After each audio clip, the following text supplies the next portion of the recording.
பிரார்த்தனைகளை ஆரம்பிக்கிறேன். இந்த மைக் இங்க இருக்கிற நல்லா கேட்கலாம்.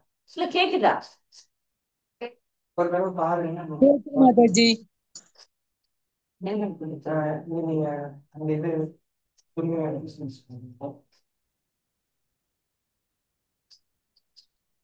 ஹரே கிருஷ்ணா, கேக்குதா?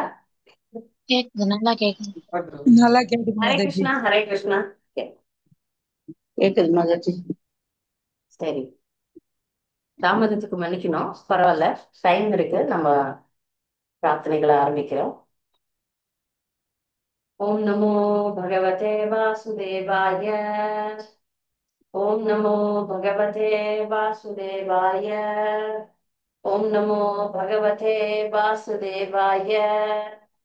நாராயணம் நமஸ்கிருத்ய நரம் சைவ நரோத்தமம் தேவீம் சரஸ்வதிம் வியாசம் ததோ ஜெயம் உதீரயேத். நஷ்டப்ரயேஷு அபத்ரேஷு நித்யம் பாகவத சேவையா பகவதி உத்தம ஸ்லோகே பக்திர்பவதி தைஷ்டிகே. ஓம் அஜானதிமிரஞ்சஸ்ய ஞானாஞ்சனशलाके चक्षुरुन्मीलितं येन तस्मै श्रीगुरवे नमः. श्रीचैतन्यमनोभीष्टं स्थापितं येन भूतले स्वयं रूपगदामह्यं ददाति स्वपदान्तिकं। वन्देऽहं श्रीगुरु श्रीयुतपदकमलं श्रीगुरुन् वैष्णवां च श्रीरूपं सागरजातं सगण रघुनाथान्वितं तां सजीवं साद्वैतं सावधूतं परिजनसहितं कृष्णचैतन्यदेवं श्रीराधा कृष्णपादां च गणललिता श्रीविशाखान्वितां च।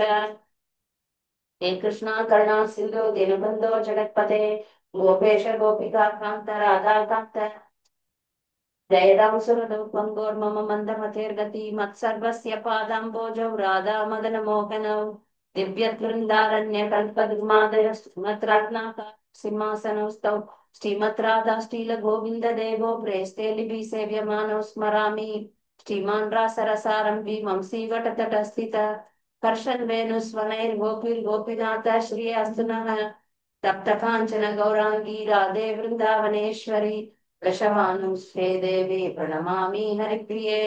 वाञ्छाकल्पतरुभ्यश्च कृपा सिन्धुभ्येव च पतितानां पावनेभ्यो वैष्णवेभ्यो नमो नमः।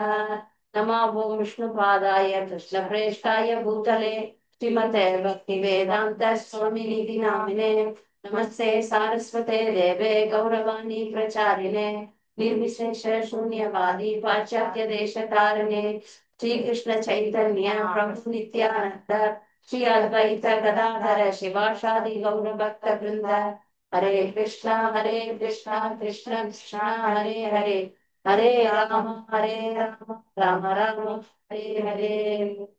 பக்தர்களுக்கு பணிவான வணக்கம். அனைத்து பக்தர்களுக்கும் பணிவான வணக்கம். ஜெய் ஸ்ரீலா பிரபுபாத். இன்று நம்ம ரூப கோஸ்வாமி அவர்களை பற்றி விளக்கமா பார்க்கலாம். ரூப கோஸ்வாமிக்கான ஒரு பிரார்த்தனை இருக்கு, அதை மட்டும் சொல்லிட்டு இந்த வகுப்பு ஆரம்பிக்கிறேன் நேரமானதுனால.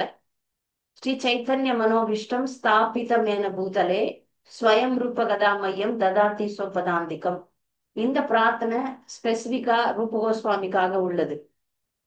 நமக்கு இன்னைக்கு ரொம்ப முக்கியமான நாள். ஏன்னா நாமெல்லாம் இந்த சம்பிரதாயத்துல இணைந்து இருக்கிறோம்ல. நாமெல்லாம் யாருன்னு சொல்லப்படுறோம்னா ரூபானுகாஸ். அது ரூபானுகாஸ்ன்னு சொல்லப்படுறோம். ரூப கோஸ்வாமியை பின்பற்றுபவர்கள் அப்படின்னு சொல்லப்படும். அதனால ரூப கோஸ்வாமிக்குன்னு இந்த பிரார்த்தனை உண்டு. இந்த ரூப கோஸ்வாமி அவருடைய கருணையினாலதான் இந்த மூமெண்ட்டை.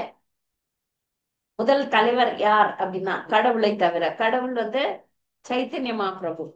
உலகத்துக்கு பக்தி எப்படி செய்யணும் அப்படின்னு சொல்லித்தர தானே சைத்தன்ய மகாபிரபு வந்தாரு. அவர் உலகத்துல எப்படி மக்கள் பக்தி தொண்டு செய்ய வேண்டும்னு அவரே பக்த ரூப ஸ்வரூபகம் பஞ்ச தத்வாத்மகம் கிருஷ்ணம் பக்த ரூப ஸ்வரூபகம் பக்தாவதாரம் பக்தியாக்கியம் நமாமி பக்த சக்திகம். பக்தனாக பக்தி சக்தியாக பகவானாகவே அவரே அவதரித்து வந்தார். அதுக்கப்புறம் ஒரு தலைவர் அப்படின்னா நமக்கு ரூப கோஸ்வாமி தான். அதனால இந்த சம்பிரதாயத்துல இணைக்கப்படுற நாம ரூபானுகர்கள் அப்படின்னு சொல்லப்படுறோம். ரூபானுகாஸ் அப்படின்னு சொல்லணும். நமக்கு ரூப கோஸ்வாமி மிக முக்கியமான ஆச்சாரியர். அவர் எப்ப சைத்தன்ய மகாபிரபு சந்திச்சார், அவர் எப்படி கட்டளையை பெற்றார், அவருடைய வாழ்க்கை வரலாறு, அவர் எழுதின புத்தகங்கள், அவர் என்ன சொல்லி கொடுத்தார், அதெல்லாம் இன்னைக்கு நம்ம பார்க்க போறோம். அவர் வந்து கர்நாடகால ஒரு உயர்குடி, நன்றி மாதாஜி, கர்நாடகால ஒரு உயர்ந்த பிராமண குடும்பத்துல பிறந்தவர். அவங்க அப்பா பேர் கூர்மதேவ், குமாரதேவ். அம்மா பேர் வந்து ரேவதி தேவின்னு பேரு. அவங்களுக்கு 5 குழந்தைகள். 5 குழந்தைகள்ல 3 பேர் பக்தர்கள், ஒரு பொண்ணு, ஒரு பையன் என்னன்னு தெரியாது நமக்கு. இப்ப 5 குழந்தைகள். அவங்க கர்நாடகால இருந்து இடம் பெயர்ந்து வங்காளத்துக்கு வராங்க. வங்காளத்துக்கு வந்து இவங்க பிராமண குடும்பம் இல்லையா, சரஸ்வதி பிராமணன், உயர்ந்த பிராமண குடும்பம். அதுல ரொம்ப பிரபல்யமான ரூப கோஸ்வாமி, சனாதன கோஸ்வாமி 2 பேர். அவங்களுக்கு பேர் வைக்கிறாங்க அமர் சந்தோஷ் அப்படின்னு. அமர் சந்தோஷ் வல்லபா அப்படின்ட்டு 3 பேர். அந்த வல்லபா தான் அனுப்பம்னு அப்புறமா சைத்தன்ய மகாபிரபு பேர் வைக்கிறாரு. ஆச்சா. இப்ப இவங்க மேற்கு வங்காளத்துல வந்த உடனே இந்த குழந்தைகள் 2 பேரு ரூப சனாதனர் அப்படியே சொல்லலாம். அமர் சந்தோஷ்னு சொன்னா தெரியாது இல்லையா. ரூப கோஸ்வாமியும் சனாதன கோஸ்வாமியும் சின்ன குழந்தையிலே நல்லா படிச்சுக்கிறாங்க. சமஸ்கிருதம், வேத ஞானம் எல்லாம். அடிப்படையிலே பிராமண குடும்பத்துல பிறந்தவங்க. அது இல்லாம அறிவாளிகளாகவும், ரொம்ப அறிவாளிகளா இருந்தாங்க. சரிங்களா. அந்த உலகத்துல, அந்த ஊர்ல, சரி, மேற்கு வங்காளத்துல ஒரு நவாப் வேலை பார்த்தோம். மன்னனாரும் நவாப். அந்த நவாப் பேர் வந்து உசைன் ஷா. அவன் வந்து இவங்களை பார்த்தான். இவங்க 2 பேரும் இவ்வளவு அறிவாளிகளா இருக்கிறாங்களே, இந்த அறிவு நம்மளுடைய அரசியலுக்கு தேவை. அதனால அவங்க 2 பேரையும் வந்து என் கிட்டதான் நீங்க வேலை செய்யணும்னு மிரட்டுறாரு. இவங்களுக்கு பக்தியை தவிர வேற எண்ணமே கிடையாது. ஆனா இப்ப அவர் எப்படி மிரட்டுறாருன்னா, நீங்க என்கிட்ட வரல, என்கிட்ட அரசாங்கத்துல சேரலன்னா உங்களை வந்து இந்த பிராமண சமுதாயத்தை ஒழிச்சிடுவேன், பசுக்கள்லாம் இல்லாம பண்ணிடுவேன். இது நிறுத்திடலாம்ல. கேக்குது இல்ல, நான் பேச கேக்குது இல்ல, பேனும் கம்மியாச்சுங்க. இந்த பிராமண சமுதாயத்தை ஒழிச்சிடலாம், நிறுத்திட்டா கூட பரவாயில்ல, எனக்கு பேன் இல்லைன்னா பரவாயில்ல. பிராமண சமுதாயத்தை ஒழிச்சிடலாம், பசுக்கள் எல்லாம் மதம் பண்ணுவேன் அப்படின்னு மிரட்டுறார் அந்த உசைன் ஷா. அப்ப ரூப சனாத்தனர்கள் வந்து ஒத்துக்கிறாங்க. சரி, இப்ப எங்களால சமுதாயத்துக்கு வரக்கூடாது, நாங்க வரோம் அப்படின்ட்டு. அப்ப ரூப கோஸ்வாமி ஆஹ் தபீர் காஸ் அப்படின்னு பேர் மாறிடுது. தபீர் காஸ்னா அந்தரங்க, அது பர்சனல் செக்ரட்டரி, அந்தரங்க செயலாளர். யாருக்கு? ராஜாக்கு. அவர் வந்து சனாத்தனருக்கு வந்து என்ன பேர் வைக்கிறாங்கன்னா சாகர் மல்லிக். சாகர் மல்லிக்னா வருமான அதிகாரி. 2மே முக்கியமான ஒரு துறை, போஸ்ட். ஆனா அந்த நவாப் வந்து நிறைய பணம் கொடுக்குறான், ஏகப்பட்ட பணம், எக்கச்சக்கமான சேலரி. இது வந்து பாத்தீங்கன்னா அப்போ இவங்க ஆல்மோஸ்ட் இஸ்லாமியர்களா மாறின மாதிரி கணக்கு வந்துட்டு. அவங்க எல்லாத்தையும் கடைபிடிச்சாங்க, வீட்டுல பிராமணர்களா தான் இருந்தாங்க. ஆனா அவங்க அந்த தாடி மீஸ் எல்லாம் வச்சுன்னு தொப்பி போட்டுன்னு அங்க அரசாங்கத்துல அப்படித்தான் இருந்தாகணும். அப்படி இப்ப நான் வந்து சவுதி அரேபியாவுக்கு போயிருந்தேன். அப்ப நாம வைஷ்ணவர்களா இருந்தாலும் அந்த இது புர்கா போட்டுதான் ஆகணும். நீ எந்த நாடா இருந்தாலும் இங்க வாழ்ந்தா நீ அதை தான் பண்ணணும் அப்படின்னு. அப்போ ரூப கோஸ்வாமியும் சனாதன கோஸ்வாமியும் சாகர் மல்லிக் தபீர் காஸ் அப்படின்ற பெயர்ல அந்த அரசவையில இருந்தாங்க. ராம்கேலின்னு ஒரு இடம் இருக்கு, இப்ப கூட இருக்கு வங்காளத்துல, ராம்கேலி. அவங்கள சிறை பிடிச்ச இடம் கூட இருக்கு, மால்டாக் பக்கத்துல ராம்கேலி அப்படின்னு ஒரு இடத்துல ஆஹ் அவங்க வாழ்ந்து வந்தாங்க. அங்க இருந்துட்டு அவங்களுக்கு சொத்து எல்லாம் நிறைய கொடுக்கவே, பணம் நிறைய கொடுக்குறாரு உசைன் ஷா. அந்த பணத்தை வச்சு சத்சங்கம், பாகவதம், பாராயணம் எல்லாம் நடக்கும். அதெல்லாம் பண்ணிட்டே வந்திருந்தாங்க. இவங்க சைத்தன்ய மகாபிரபுவை சந்திப்பதற்கு முன்பாகவே பண்டிதர்களா தான் இருந்திருக்காங்க, பக்தர்களாகவும் பண்டிதர்களாகவும் இருந்தாங்க. அதனால வந்து ரூப கோஸ்வாமி தான். நான் இப்ப இன்னைக்கு சனாதன கோஸ்வாமியை வந்து பேச போறது இல்லை. அடுத்த வாரம் தான் சனாதன கோஸ்வாமி, கொஞ்சம் வரைக்கும் வருவார் சனாதன கோஸ்வாமி, அதுக்கப்புறம் வரமாட்டார். இவங்க சைத்தன்ய மகாபிரபு பாக்குறதுக்கு முன்னாடி சனாதன கோஸ்வாமி தான் அண்ணன். ஆனா எங்க அண்ணனை விட ஒஸ்தி தான் ரூப கோஸ்வாமி. நமக்கு ரொம்ப ரொம்ப முக்கியம். நம்பர் ஒன் 6 கோஸ்வாமியில நம்பர் ஒன் யாருன்னு கேட்டா ரூப கோஸ்வாமி. அதனாலதான் நம்ம பரம்பரையே ரூபானுகாஸ்ன்னு சொல்லப்படும். அதனால ரூப கோஸ்வாமி ஆனா அண்ணனை குருவா தான் நினைக்கிறார். சனாதன கோஸ்வாமி அவரும் விட்டு கொடுக்கல. ஆனா அவரை விட இவர் தான் மேன்மையா நிக்கிறார். ஒரு அம்சதூதம் அப்படின்னு ஒரு புக் எழுதியிருக்காரு. அதுக்கு முன்னாடி லிட்ரரி இலக்கியங்கள்லாம் எழுத ஆரம்பிச்சிட்டார். சனாதன கோஸ்வாமி தொடர்ச்சியா பாகவதமே படிச்சு பாகவத பாராயணத்திலே இருப்பாராம். தொடர்ச்சியா சனாதன கோஸ்வாமி. அதனால அவர் அப்படி இப்ப சொல்லும்போது பாகவதம் சொல்லும்போது கண்ணீர்லாம் வரும். ரொம்ப மக்களை பாகவதத்திலே வச்சிருந்திருக்காரு சனாதன கோஸ்வாமி. அப்ப இந்த ஒரு கட்டாய சூழ்நிலையினாலதான் அவங்க இஸ்லாமிய அரசாங்கத்துல அதிகாரிகளாக இருந்தாங்க. அப்ப இப்ப இந்த அவங்களுக்கு அந்த சைத்தன்ய சரிதாமிரதம் விவரிக்கிறது.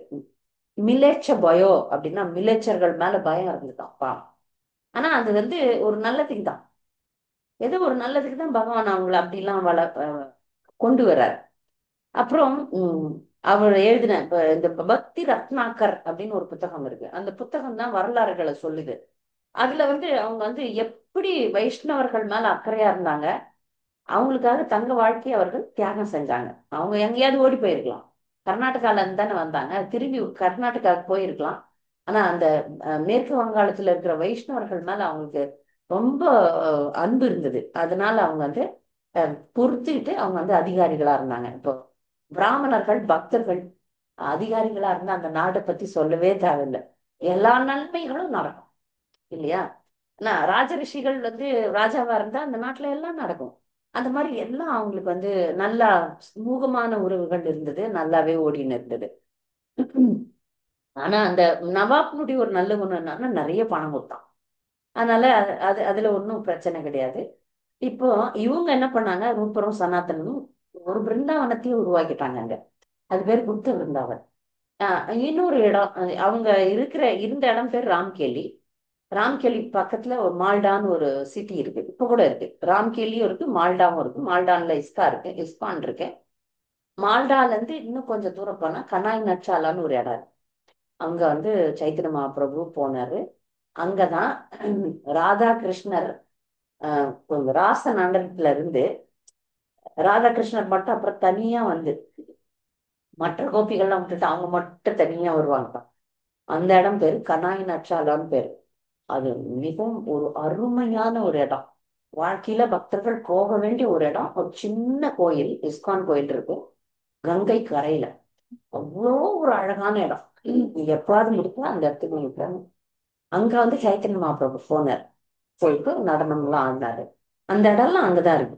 அதெல்லாம் இவங்க ரூபக சுவாமி அதெல்லாம் கண்டுபிடிச்சு அங்க இருக்கிற மக்களுக்கு பக்தியை கொடுக்க ஆரம்பிச்சிட்டாங்க. அப்பவே அவங்க பிரச்சாரம் தான் பண்ணிட்டு இருந்தாங்க. அரசாங்கத்துல இருப்பாங்க. மீதி நேரத்துல எல்லாம் பாகவதம் வகுப்பு நடக்கும். நம்ம கூட இப்ப எல்லாம் சனி ஞாயிறு எல்லாம் பக்தர்கள்லாம் பக்தியிலே இருக்கிறாங்க. அந்த மாதிரி அவங்க அரசாங்க வேலையில இருந்தாலும் முழுக்க முழுக்க பக்தி பிரச்சாரத்திலும் பாகவத பாராயணத்திலுமே இருந்தாங்க. அப்படி இருந்தப்ப அவங்க சமஸ்கிருதம் வேதங்கள்லாம் யார்கிட்ட கத்துக்கினாங்கன்னா சைத்தன்ய மகாபிரபுனுடைய முக்கியமான சகா பூரியில சர்வபௌம பட்டாச்சாரியான்னு பேரு. நீங்க இப்ப கூட போனீங்கன்னா ஆஹ் கம்பீரான்னு ஒரு இடம் இருக்கு. பூரி ஜெகநாதர் கோயிலுக்கு பக்கத்துல. இதெல்லாம் நீங்க தரிசனம் பண்ணுவீங்க. கம்பீரான்னு அந்த கம்பீரால தான் சைத்தன்ய மகாபிரபு தங்கின இடம். அந்த இடத்த சர்வபௌம பட்டாச்சாரியா தான் கொடுப்பார். சர்வபௌம பட்டாச்சாரியா யாருன்னு கேட்டா முதல்ல மாயாவதியா இருப்பார். சைத்தன்ய மகாபிரபு பார்த்த பிறகு அவர் பக்தனா மாறுகிறார். அவர் தான் சைத்தன்ய மகாபிரபு முதல்ல பூரியில பார்ப்பார். அவர் தர்மகர்த்தான்னு வச்சுக்கோங்களேன். கோயில் தர்மகர்த்தா, பூரி கோயிலினுடைய தர்மகர்த்தா. அவர் முதல்ல மேற்கு வங்காளத்துலதான் இருந்தார். அங்க இருந்தப்ப அவர் ஒரு பள்ளிக்கூடம் நடத்தினார், சமஸ்கிருத பள்ளிக்கூடம். அதுல அவருடைய சகோதரர் சர்வானந்த வித்யா வச்சஸ்பதின்னு பேரு. சர்வபௌம பட்டாச்சாரியாருடைய சகோதரன் பேரு சர்வானந்த வித்யா வச்சஸ்பதி. அந்த சர்வானந்த வித்யா வச்சஸ்பதி கிட்டதான் ரூப கோஸ்வாமியும் சனாதன கோஸ்வாமியும் படிச்சாங்க. புரியுதுங்களா? சின்ன வயசுல இவங்க 2 பேர்கிட்டதான் அவங்க படிச்சாங்க. சரி, அது மட்டும் இல்லாம இவங்களுக்கு சமஸ்கிருதம் மட்டும் தெரியாது, அரபிக் தெரியும். பார்சின்னு ஒரு மொழி இருக்குல்ல, அதுவும் தெரியும். அதெல்லாம் அந்த அவனுங்க அந்த அந்த அரசாவையில அவங்க கத்துனாங்க. அதெல்லாம் வந்து ஒரு அசட் தான். ஒரு மொழியை கத்துக்கிறது வந்து மிகப்பெரிய சொத்து. அந்த மாதிரி அவங்க பெரிய பெரிய பண்டிதர்களா இருந்தாங்க. அவங்க எல்லா திறமையும் இருந்ததுன்றது தான் இந்த வரலாறு காட்டு. அனைத்து திறமைகளும் இருந்தது. அப்ப வந்து அவர் வந்து முதல் முறையா சைத்தன்ய மகாபிரபு 1514ஆம் ஆண்டு ராம்கேலியில பாக்குறாங்க. ரூப கோஸ்வாமி, சனாதன கோஸ்வாமி, அவங்க தம்பி வல்லபா, மூணு பேரும் பாக்குறாங்க. பார்க்கும்போது இந்த சைத்தன்ய மகாபிரபுக்கு விருந்தாவனம் போனோம். விருந்தாவனத்துக்கு போனோம்னு ஆசையா முதல் முறை போனோம்னு போனப்ப தடுத்து நிறுத்தி சாந்திப்பூர்ல திருவிழா கொண்டாடி திருப்பி அனுப்பிச்சிட்டாங்க. ரெண்டாவது முறை போலாம் அப்படின்னு ரெண்டாவது முறை எத்தி நிக்கிறார். ரெண்டாவது முறை அவர் போகலாம் அப்படின்னு ஆரம்பிச்சு வந்து ராம்கேலின்னு ஒரு இடத்துல இருக்கும்போது ஆயிரக்கணக்கான மக்கள் வந்துடுறாங்க. மேற்கு வங்காளத்துல இருக்கிற அனைத்து மக்களும் வந்து சூழ்ந்துக்கிறாங்க. சூழ்ந்தவொடனே அவர் என்ன பண்ணுவாரு, இங்க வந்து ரூப கோஸ்வாமியும் சனாதன கோஸ்வாமியும் அப்படியே நைஸா அரசாங்கத்துல இருந்து திருட்டுத்தனமா வந்து அவரை சந்திக்கிறாங்க. மூணு பேரும், மூணு அண்ணன் தம்பிங்க. அப்ப சந்திக்கும் போது சைத்தன்ய மகாபிரபு ரொம்ப ஆசையாயிடுது. இவங்க வந்து அவங்கள இஸ்லாமியர்களா கருதுறாங்க, பிராமணர்களா கருதல. இது ஒரு பக்தனுடைய உன்னதமான நிலை. பக்தன் எப்போ நான் பக்தன் நினைக்கவே மாட்டாங்க. நாங்க வந்து இந்த இஸ்லாமிய அரசாங்கத்துல இருக்கிறதுனால நாங்க ஒரு இஸ்லாமியர்கள் அப்படின்னு அவங்கள நினைச்சு தூரம் நின்று பயபக்தியா நிக்கிறாங்க. சைத்தன்ய மகாபிரபு கூப்பிடுறாரு. அப்பதான் முதல் சந்திப்பு. விழும்போது காலில் விழும்போது வாயில புல்லு வச்சுக்கிறாங்க. வச்சு அப்படியே முழுசா தண்டவத் பண்றாங்க. சைத்தன்ய மகாபிரபு பார்த்த உடனே முதல்ல அவர் வந்து கையை வச்சு ஆசீர்வாதம் பண்ணுவார். அப்புறம் அவருடைய திருவடி எடுத்து தலையில வச்சுப்பாங்க. அதெல்லாம் வேண்டாம்னு கட்டி அனுப்பார் சைத்தன்ய மகாபிரபு. கட்டி அணைக்கும் போது சொல்வார், நீங்க என்னுடைய நித்திய சகாக்கள், நம்ம இங்கதான் சந்திக்கணும்ட்டு ஏற்பாடு இருக்கு, நீங்க என்னுடைய நித்திய சகாக்கள், உடனே நான் தீட்சை தரேன்னு சொல்லிட்டு ரூப கோஸ்வாமி, சனாதன கோஸ்வாமி, அவரு வல்லபருக்கு வந்து அனுபமம்னு பேர். அந்த வல்லபர் மூணாவது தம்பி இருக்கிறாரு. அவர் வந்து அவருடைய சிறப்பு என்னன்னா அவருடைய மகன் ஜீவ கோஸ்வாமி மிகப்பெரிய ஆள். கோஸ்வாமி நம்ம கோஸ்வாமிகள்ல ஒருத்தர் ஜீவ கோஸ்வாமி. ஜீவ கோஸ்வாமியும் நம்முடைய சம்பிரதாயத்துல மிக மிக முக்கியமானவர். அது வந்து அவங்க பையன். அதுல அவருக்கு ஒரு பெருமை இருக்கு. மற்றபடி அவரு பெருசா கூட இருந்தார். எப்போதும் அந்த அண்ணன் தம்பிங்களோட இருந்தார். கோஸ்வாமி, சனாதன கோஸ்வாமி. வல்லபர் பேரு அனுப்பமர்னு கொடுத்துடுறார் பேர். சைத்தன்ய மகாபிரபு தீட்சை கொடுத்துடுறாரு. தீட்சை கொடுத்துட்டு அவங்களுக்கு தேவையான அடிப்படை விஷயங்கள் எல்லாம் சொல்லிட்டு இவங்க உடனே வந்துடுறேன்னு சொல்றாங்க. எல்லாத்தையும் துறக்கிறோம், உடனே உங்க பின்னாடி வரோம், நாங்க பூரிக்கு போனோம்னு சொல்லும்போது பகவான் ஒருத்தர் மாட்டேன்றாரு. நீங்க இருங்க, நான் டைம் வரும் அப்ப சொல்றேன், அப்ப நீங்க போகலாம், இப்ப வேண்டாம் அப்படின்னு சொல்லிட்டு அவர் வந்து பிருந்தாவனத்துக்கு போறதை இவங்க வேண்டாம்னு சொல்றாங்க. ஏன்னா இப்போ ரூப கோஸ்வாமி, சனாதன கோஸ்வாமி வந்து இவரை பார்த்தத நவாப் பார்த்தான். நவாப் வந்து இப்போ ஒரு வட்டம் போடுவான், உங்களுக்கு ஏதாவது ஆபத்து வரும், நீங்க வந்து ஒரு ஆயிரக்கணக்கான சிஷ்யர்களோட ஆயிரக்கணக்கான ஃபாலோவர்ஸ் வராங்க இப்ப, அவங்களோட நீ விருந்தாவனம் போனீங்கன்னா உங்களுக்கு பெரிய பிரச்சனைகள்லாம் இருக்கும், அதனால தயவுசெய்து இப்போ நீங்க விருந்தாவனம் போகாதீங்கன்னு இவங்க சொல்றாங்க அவருக்கு. பகவானும் கேட்டுக்கிறார். பக்தர்கள் சொல்லும்போது கேட்டுப்பாரு. பகவான் எது ஒன்னா செய்யக்கூடியவர். ஆனாலும் அவருக்கு தெரியும் இப்ப போய் நான் விருந்தாவனம் போற நேரம் கிடையாது, அதனால நான் ஒத்துக்கிறேன் அப்படின்னு சொல்லிட்டு அவரு போகல. சரின்னு சொல்லிட்டு திரும்பி பூரி போயிடுறாரு. சில மாதம்தான் ரூப கோஸ்வாமியால தாங்க முடிஞ்சது. அவர் என்ன பண்றாரு, ரூப கோஸ்வாமி கிளம்பிடுறாரு. அவர் மட்டும் இல்ல, அவருடைய தம்பி அனுப்பமரும் சேர்ந்து ரெண்டு பேரும் எஸ்கேப் ஆயிடுறாங்க, தப்பிச்சு ஓடிடுறாங்க, திருட்டுத்தனமா ஓடிடுறாங்க. அப்ப அதனால சனாதன கோஸ்வாமி ஒருத்தரை இழந்த நவாப் சும்மா இருப்பானா, அடுத்தவரை விட மாட்டாங்க. சனாதனரை வந்து நீ ஓடினா அவ்வளவுதான் அப்படின்ற மாதிரி அவரை பிடிச்சி வச்சிடறாங்க. சனாதன கோஸ்வாமி ரூப கோஸ்வாமியோட அதிகமா கஷ்டப்படுவார். அதை நம்ம அடுத்த வாரம் பார்க்கலாம். ரூப கோஸ்வாமி தப்பிச்சு பிருந்தாவனத்துக்கு போயிடுறாரு. பிருந்தாவனத்துக்கு போயிட்டு கொஞ்ச நாள்ல திரும்பியும் சைத்தன்ய மகாபிரபு மூணாவது முறை தான் சைத்தன்ய மகாபிரபு பிருந்தாவனத்துக்கு போறாரு. அப்ப எல்லாம் பிருந்தாவனம் எல்லாம் போயிட்டு அப்போ என்ன ஆகுதுன்னா, இவர் விருந்தாவனம் போல இவர் வந்து காசி, பிரயாகை அப்படின்ற இடம்லாம் வந்துதான் விருந்தாவனம் வரணும். அப்படி வரும்போது அவங்க பிரயாகை வரும்போது ரூப கோஸ்வாமியும் அனுப்பமரும் வந்து இவங்கள பிரயாகைன்னு இடத்துல பாக்குறோம். பிரயாகை தான் இப்ப நம்ம பார்க்கோமே அலகாபாத் கும்பமேளா நடந்தது அந்த இடம். அங்க வந்து வேணு மாதவர் அப்படின்னு ஒரு கிருஷ்ணர் இருக்கிறார். இப்ப கூட அந்த கோயில் இருக்கு, குட்டி அழகான கோயில். அந்த இடத்துல கங்கை கரையில 10 நாள் அப்பதான் வந்து ரூப கோஸ்வாமி இந்த ஸ்லோகத்தை சொல்றார். நமோ மகாவாதன்யாய கிருஷ்ண பிரேம பிரதாயத்தை கிருஷ்ணாய கிருஷ்ண சைத்தன்ய நாமினே கௌர சுஷ நமக்கு ரொம்ப முக்கியமான ஒரு ஸ்லோகம். சைத்தன்ய மகாபிரபுனுடைய கருணை இல்லைன்னா நமக்கு கிருஷ்ணர் கிடைக்க மாட்டார். அதனாலதான் அவர் வந்து இந்த ஸ்லோகத்தை அப்பதான் சொல்றார், இந்த இடத்துலதான் சொல்றார். 10 நாள் சைத்தன்ய மகாபிரபு 2 பேருக்கும் வந்து பர்சனலா கடவுளே வந்து பக்தனுக்கு வந்து அறிவுரை கொடுத்தா அதனுடைய பவர் எப்படி இருக்கும்னு பாருங்க. கிருஷ்ண தத்துவம், பக்தி தத்துவம், ரச தத்துவம், மூணுத்தையும் நல்லா கவனிச்சுக்கோங்க. கிருஷ்ண தத்துவம், பக்தி தத்துவம், ரச தத்துவம், 3 தத்துவத்தை சொல்லித்தரார். கிருஷ்ண தத்துவம், கிருஷ்ணர் தான் முழுமுதற் கடவுள். அவர்தான், அதுக்கு மேற்பட்ட உண்மை இல்லை. அவர்தான் உயர்ந்த உண்மை, பக்தனுடைய இறுதி இலக்கு. பக்தி தத்துவம்ன்றது பக்தி தொண்டு, பக்தி தொண்டு செய்யறது எப்படி, அதை பத்தி சொல்லித்தரார். 3வது ரச தத்துவம். இந்த ரச தத்துவம் வந்து மற்ற சம்பிரதாயங்கள்ல இல்லை. நம்ம சம்பிரதாயத்தினுடைய பெருமையே ரசம் தான். ரசம்னா வீட்டுல வைக்கிற ரசம் இல்ல, உறவு முறை, பகவானுக்கும் பக்தனுக்கும் உள்ள உறவு, அது பேரு அந்த ரசா அப்படின்னு ஆங்கிலத்திலையும் சமஸ்கிருதத்திலையும் சொல்லுவோம். ஆங்கிலத்துல கூட ரிலேஷன்ஷிப், ஆங்கிலத்துல அதை வந்து நம்ம எழுதும்போது ரசா அப்படின்னு தான் சொல்லுவாங்க. அதனால ரசா அப்படின்னு நீங்க புரிஞ்சுக்குங்க. அப்போ அங்க ரச தத்துவம் பற்றி அப்படியே படிப்படியா பாடம் நடத்துறார். 10 நாள் பாடம் நடத்துறார் சைத்தன்ய மகாபிரபு. அந்த பாடம் நடத்தும் போது அவர் சொல்றார், இந்த ஜீவராசிகள், உலகத்துல பல வகைப்பட்ட ஜீவராசிகள் இருக்கு. அதுல அசைக்கூடியது, அசையாததுன்னு 2 வகை இருக்கு. அந்த அசையக்கூடியதுல மனிதர்கள், மனிதர் அல்லாதவர்னு 2 வகை இருக்கு. இந்த மனிதர்கள்ல பக்தர்கள், பக்தர் அல்லாதவர்கள்னு 2 இருக்கு. அந்த பக்தர்கள்லயே நிறைய வெரைட்டி இருக்கு. பக்தர்கள்ல வந்து மோட்சம் கிடைச்சா போதும் அப்படின்னு நினைக்கிறவங்க இருக்கிறாங்க. மோட்சத்தை மீறி பக்திக்காக மட்டும் தூய பக்தியை நாடுறவங்க இருக்கிறாங்க பாருங்க, அது ரொம்ப ரொம்ப ரொம்ப அரிது.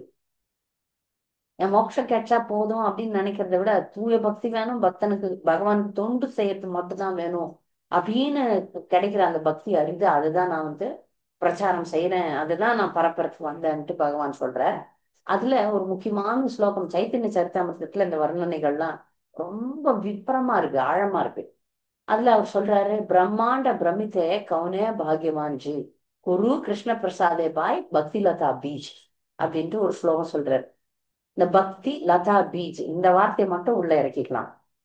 பக்தி லதான கொடி, பக்தி கொடி, அதற்கான விதை, பீஜ்னா விதை. இந்த விதையை யாரு வந்து ரொம்ப பாக்கியம் செய்த ஜீவனோ அந்த ஜீவனுக்கு குரு வந்து உள்ள விதைக்கிறார். நம்ம இதயத்துல ஏகப்பட்ட விதைகள் இருக்கு.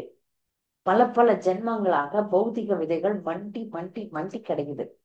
நம்முடைய இதயத்தை ஒரு விளை நிலமாக வச்சுக்கோங்க. நிலம், அந்த விவசாயம் பண்ணக்கூடியவங்களுக்கு இது புரியும். விவசாயம் பண்ணலன்னா கூட தெரிஞ்சா சரி, நிலத்தை வந்து உழுது பயிர் வச்சா கூட அப்புறம் சுக்குன்னு களைகள் வரும். பாத்தீங்கன்னா முள்ளு செடி வரும், பாத்தீனியா வரும். ஏன், அதெல்லாம் மண்ணுல ஏற்கனவே இருக்கு. இப்ப நம்ம பல ஜென்மங்கள் எடுத்துட்டோமா, நம்முடைய இதயங்கள்ல பௌதீக ஆசைகள்ன்ற விதைகள் இருக்கு.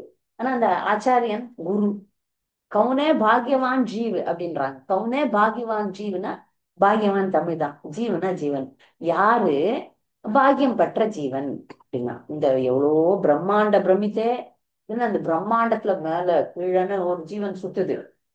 சில நேரத்துல நேத்து கூட வகுப்புல சொன்னேன், இந்திரன் அடுத்த பிறவி மலைப்பாம்பு, நகுசன் இல்லையா? அதே இந்திரன் இந்த பிறவி இந்திரன், அடுத்த பிறவி பன்றி. இந்திரன் பன்றியா கூட பிறக்கிறாரு. அப்படியா அப்படி அந்தர்பல்ட்டியர் இந்த இது ஆனீங்கன்னா தெரியும், என்னது அது?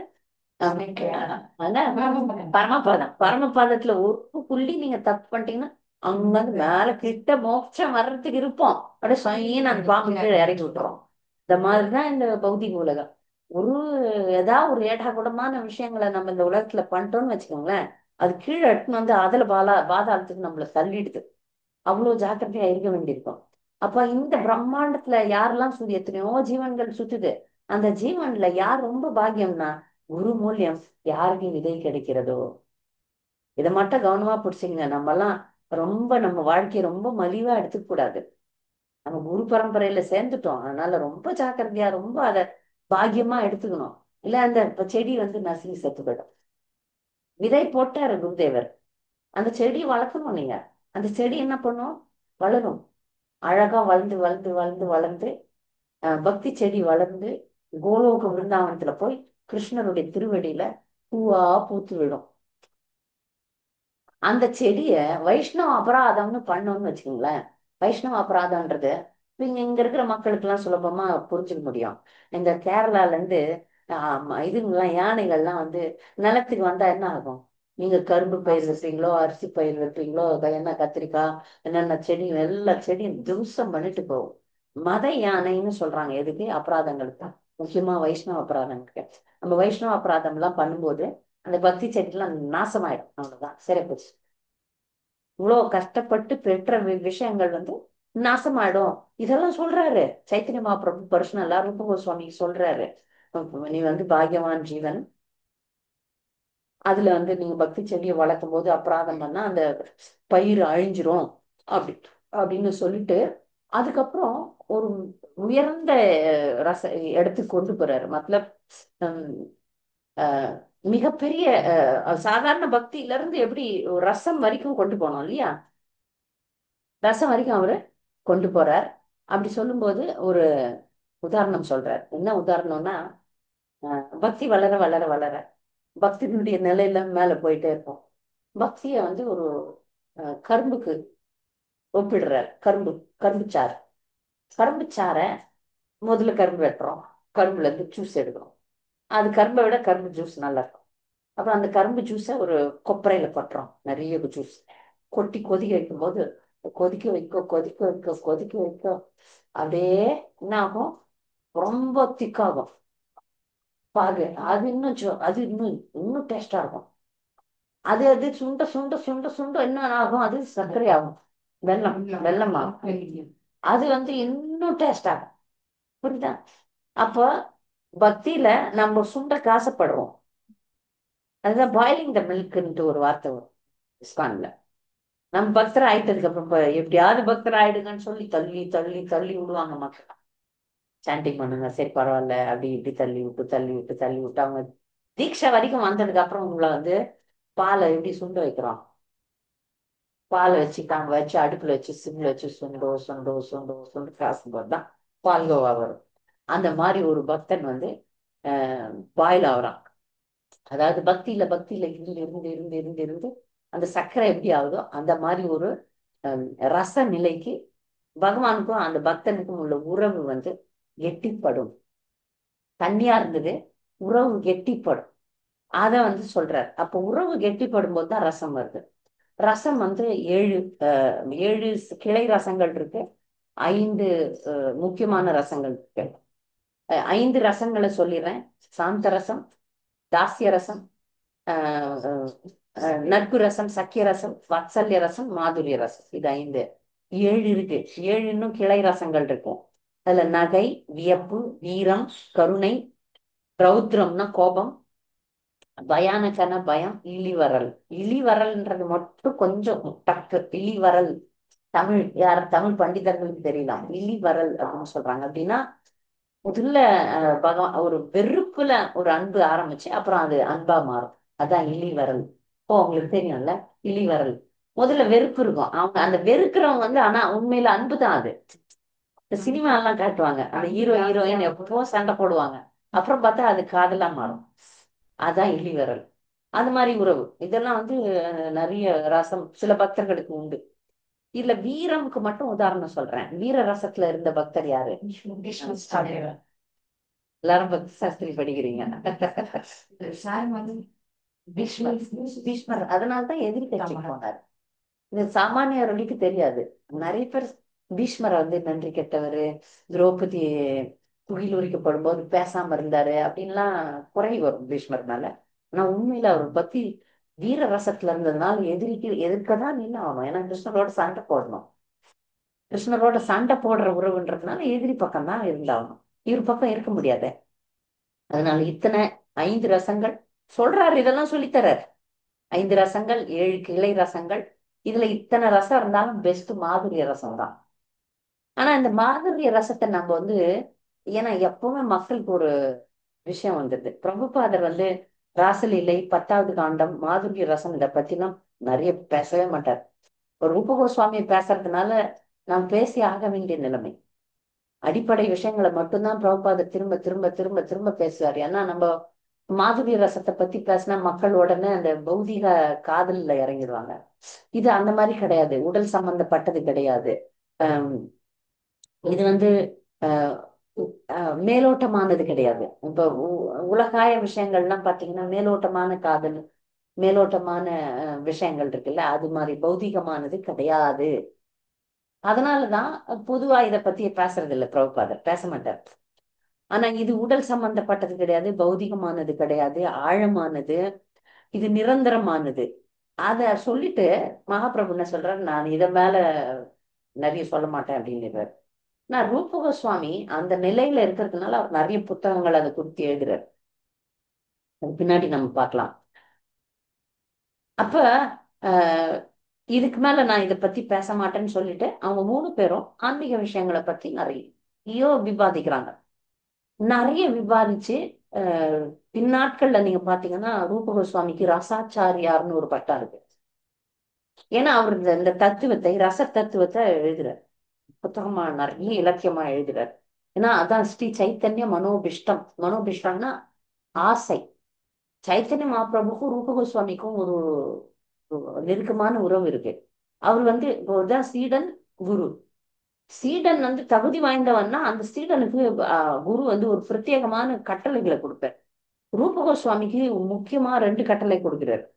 ஒண்ணு, விருந்தாவனத்துல மறைந்து போன கோயில்களை புதுப்பிக்க வேண்டும். கிருஷ்ணர் லீலையை முடிச்சுட்டு போனதுக்கு அப்புறம் அங்க பிருந்தாவனத்துல இருந்த கோயில்கள், விக்கிரகங்கள்லாம் போயிடுச்சு, மறைச்சு போச்சு. 5000 வருஷம் ஆகி போச்சு. அதனால இங்க அங்க போயிடுச்சு. அதெல்லாம் புதுப்பிக்கணும். அதுக்கப்புறம் இலக்கியங்களை எழுதணும், பக்தி இலக்கியங்களை எழுதணும். சைத்தன்ய மகாபிரபு ஒண்ணுமே பண்ணல. ஆனா அந்த புகழெல்லாம் பக்தர்களுக்கு கொடுக்கணும்னு சொல்லிட்டு கட்டளை கொடுத்தார். அவரு சைத்தன்ய மகாபிரபு எழுதுந்து ஒன்னே ஒண்ணுதான், சிஸ்டர். அதுக்கப்புறம் நீங்க பண்ணுங்க அப்படின்னு சொல்லிட்டு அந்த எல்லா இலக்கியங்களை நீதான். முக்கியமா அதுல முக்கியம் ரூப கோஸ்வாமி தான். ரூப கோஸ்வாமிக்கு அந்த கட்டளையை கொடுத்துடுறாரு. அப்புறம் என்ன சொல்லிட்டாரு சைத்தன்ய மகாபிரபு, போதும் 10 நாள் பிரிவு. ரூப கோஸ்வாமியும் அவரும் அனுப்பமரும் அழறாங்க, நாங்க பிரிய விரும்பல, தயவுசெய்து எங்களை விட்டு பிரியாது. அவருலாம் கேட்கல, நீங்க இருங்க நான் கிளம்புறேன். பின்னாடி ஓடி வராங்க காசி வரைக்கும். அப்புறம் அவர் சொல்றாரு, இப்ப அவருடைய கட்டளை தானே முக்கியம். நிறைய பக்தர்களுக்கு இது புரியவே புரியாது. குரு பக்கத்துல போய் நின்னுக்கணும், குரு குரு குரு குருன்னு பக்கத்துல நிக்கணும். ஆனா அதை விட குருனுடைய கட்டளை கீழ்ப்படுகிறது தான் ரொம்ப முக்கியம். குரு பக்கத்திலே உட்காந்து இருக்கிறத விட, அபராதங்கள் பண்றதை விட, குரு விட்டு பிரிஞ்சு நிறைய சேவைகள் பண்றது நல்லது. அதனால அவர் வந்து சரி அப்படின்னு சொல்லிட்டு திரும்ப விருந்தாவனத்துக்கு போயிடுறாங்க. இவர் பூரி போயிடுறாரு. பூரியிலையும் ஒரு சந்திப்பு, அடுத்த சந்திப்பு. இவங்க விருந்தாவனத்துல எவ்வளவு முயன்று முயன்று முயன்று பக்தி தொண்டு செஞ்சுட்டே இருக்கிறாங்க. அப்புறம் அவர் வந்து போறாங்க.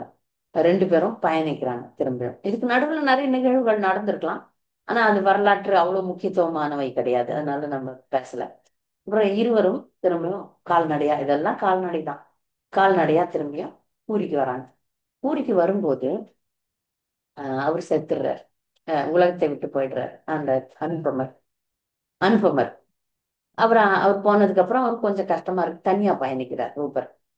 தனியா பயணிக்கும் போது எழுத ஆரம்பிச்சிடுறாரு. கட்டளை எழுதணும்ன்றது இல்லையா, எழுத ஆரம்பிக்கும் போது எல்லாத்தையுமே இந்த ரச தத்துவத்தை நாடகமா எழுதிடலாம் அப்படின்னு சொல்லிட்டு நாடகமா எழுத ஆரம்பிச்சார். எப்படி எப்படி எப்படி எழுதுறாரு. அப்போ ஒரு ஊர்ல சத்யபாமா பூர் அப்படின்னு சொல்லிட்டு, ஒரிசா ஒரிசால தான் நடந்து. இப்ப அவர் எங்க இருக்கிறாரு, உத்தரப்பிரதேசத்துல இருக்கிறாரு. உத்தரப்பிரதேசத்துல பிருந்தாவனத்தில். அப்போ உத்தரப்பிரதேசம், பீகார், மேற்கு வங்காளம், ஒரிசா, பூரி. ஒரிசால வந்துதான் பூரிக்கு வரணும். அப்போ ஒரிசா கிட்ட வந்தப்போ ஒரு ஊர் இருக்குதான், அந்த ஊர் பேரு சத்யபாமா பூர். அந்த சத்யபாமா பூர்ல படுத்து தூங்குறாரு. இப்ப இவங்க எல்லாம் கால்நடையா போனோம்னா என்ன பண்ணுவாங்க, எங்கன்னா அந்த சத்திரத்துல கோயில்ல தங்கி அப்படி வைஷ்ணவர்கள் வீட்டுல ஏதாவது கொடுத்தாங்கன்னா சாப்பிட்டுட்டு, இல்ல பட்னியாவோ தண்ணியோ இன்னியோ குடிச்சுட்டு தான் நடக்கணும். அப்படி இருக்கும்போது அங்க சத்யபாமாப்பூர்ல அவர் தூங்குறாரு. கனவுல ஒரு இளமோ அழகான பொண்ணு வரா. யாராதுன்ட்டு அவ்வளவு அழகான ஒரு பெண் வந்து, நீ வந்து என்னை பத்தி நீ நாடகம் எழுதணும் அப்படின்னு சொல்றாரு. பார்த்தா அப்புறமா அவருக்கு புரியுது அது வந்து சத்யபாமா. அந்த அம்மா துவாரகையில ஒரே சண்டை போட்டுனே இருப்பாங்களே கிருஷ்ணரோட, எதுக்கு பாரு சண்டை போடுவாங்க. அது சண்டை ரசம் அது. அப்போ அது ஊடல் அந்த அம்மாவுக்கு அதிகம். அவங்க என்னை பத்தி நீ நாடகம் எழுதணும் சரின்னு சொல்லிடுறாரு. இப்போ ரெண்டு முக்கியமான நாடகம் எழுதுறார். ஒண்ணு வந்து விதக்த மாதவம், இதெல்லாம் உங்க ரத்தத்துல ஏறிக்கணும். விதக்த மாதர், லலிதா மாதர் சொல்லிட்டாங்க. லலிதா மாதர் அப்படின்றது துவாரகை லீலையில ராணிகள் அதை வச்சு நாடகம் நாடகம் எழுதியிருக்கிறாரு. விதக்த மாதவ் வந்து பிருந்தாவன லீலை. அப்ப இதெல்லாம் வந்து சும்மா ரஃபா எழுதுறாரு. இன்னும் அழகா எழுதி பிரிண்ட் எல்லாம் போடல. எழுதி எடுத்துன்னு வந்து பூரியில இவருக்கு காட்டுறாரு சைத்தன்ய மகாபிரபு. உண்மையான பக்தர்கள் எழுதுனா அவர் திரும்பி அவர் இதுல போயிடுவார்ல, மயக்க நிலைக்கு போயிடுவார். அவர் ராமானந்த ராயர். ராமானந்த ராயர் ரொம்ப முக்கியமானவர். ராமானந்த ராயர் இவங்க எல்லாம் அதை பார்க்கறாங்க. பார்த்துட்டு இப்படி எழுதி இருக்கிறீங்களே அப்படின்னு சொல்லிட்டு ரொம்ப அதை அஹ், ஆதரிக்கிறாங்க, ரொம்ப அப்ரிஷியேட் பண்றாங்க. அஹ், இந்த நாடகங்கள் வந்து இந்த பிருந்தாவனத்தை பற்றின அந்த மாதுரி ரசம்லாம் அவருக்கு ரொம்ப நல்லா இருக்குது. துவாரகையில வந்து ராணிகளோட அவர் எப்படி இருக்கிறாரோ அதை ரொம்ப அப்ரிஷியேட் பண்றாரு. சைத்தன்ய மகாபிரபு ரொம்ப பாராட்டுறாரு. இது வந்து விதக்த மாதவத்தை 1532 முடிக்கிறார். லலித மாதவத்தை 1546 முடிக்கிறார். இதெல்லாம் இந்த நாடகங்கள்லாம் கௌடிய சம்பிரதாயத்துக்கு மிக முக்கியமான சமஸ்கிருத இலக்கியங்கள் அப்படின்னு சொல்றாங்க. இதெல்லாம் மொத்தம் பானு மகாராஜ் வந்து மொழிபெயர்த்திருக்கிறார். அது எப்போ நம்மளால முடியுமோ அப்பெல்லாம் படிக்கலாம், தெரியல. அதெல்லாம் அவர் வந்து ஒரு கிட்டத்தட்ட எவ்வளோ 150 புத்தகங்களும் மொழிபெயர்த்திருக்கிறார். அது வந்து அது ஒரு வரலாற்றுல மிகப்பெரிய சாதனை. அட்லீஸ்ட் தெரிஞ்சுக்கலாம். அந்த புத்தகங்கள் மொத்த தொகுப்புமே 50,000 ஒரு மாதாஜி சொன்னாங்க. எனக்கு வந்து இந்த எனக்கு கொஞ்சம் ஆயுசு ஜாஸ்தியா இருந்தா அதை படிக்கலாம்னு வச்சிருக்கிறேன். எனக்கு இப்போ வந்து பாகவதம் முடிக்கிறோம், சைத்தன்ய சரிதாமிர்தம் முடிக்கிறோம். எனக்கு ஆயுசு கெட்டியா இருந்துச்சுன்னா அதையும் படிச்சுட்டு போகலான்ட்டு ஒரு ஆசை இருக்கு. அடிப்படை விஷயங்கள்ல தான் நம்ம இப்போ நான் இருக்கிறேன். அந்த மாதிரி விஷயங்கள்லாம் போறதுக்கு குரு அனுமதி கொடுத்தாருன்னா அந்த புத்தகங்களை வாங்கி படிக்கலான்னு ஒரு, அதுவும் ஒரு ஆன்மீக ஆசை. ஆன்மீக ஆசைக்கு தான் அளவே இல்லைல்ல, அது பாட்டுன்னு போயிட்டே இருக்குது. அப்ப திரும்பவும் இப்ப இந்த பூரிக்கு வந்து பூரியில 10 மாதம் தங்குறாரு. இதுல வந்து பிரயாகையில 10 நாள், ராம்கேலியில ஒரு 2-3 நாள். அப்படி படிப்படியா அவரு கொஞ்சம் நிறைய ஆஹ் சங்கத்தை கொடுக்குறார். சைத்தன்யமா 10 மாசம் இருக்கிறார் பூரியில. ஒரே நிமிஷம்.